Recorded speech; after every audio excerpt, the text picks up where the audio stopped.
ಪ್ರಭು ಕ್ರಿಸ್ತರಲ್ಲಿ ನನ್ನ ಒಲುವಿನ ಸೋದರ ಸೋದರಿಯರೇ, ಇವತ್ತು ಪವಿತ್ರ ಶನಿವಾರ.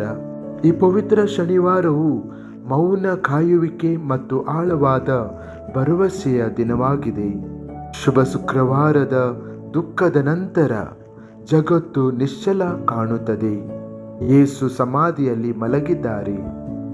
ಶಿಷ್ಯರು ಚದುರಿ ಹೋಗಿದ್ದಾರೆ, ಭಯಭೀತರಾಗಿದ್ದಾರೆ.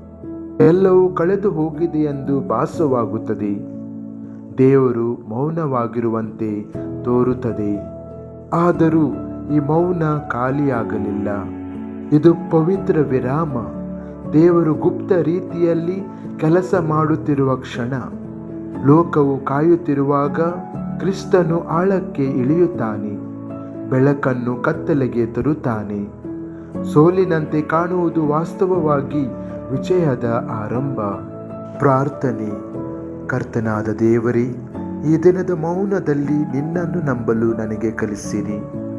ನಾನು ಕಳೆದು ಹೋದಾಗ ಅಥವಾ ಭಯಭೀತನಾದಾಗ ಭರವಸೆಯೊಂದಿಗೆ ಕಾಯಲು ನನಗೆ ಸಹಾಯ ಮಾಡಿರಿ. ನಿಮ್ಮ ಗುಪ್ತ ಕೆಲಸದಲ್ಲಿ ನನ್ನ ನಂಬಿಕೆಯನ್ನು ಬಲಪಡಿಸಿರಿ ಮತ್ತು ನನ್ನನ್ನು ಕತ್ತಲೆಯಿಂದ ಪುನರುತ್ಥಾನದ ಸಂತೋಷಕ್ಕೆ ಕರೆದೊಯ್ಯಿರಿ. ಆಮೆನ್.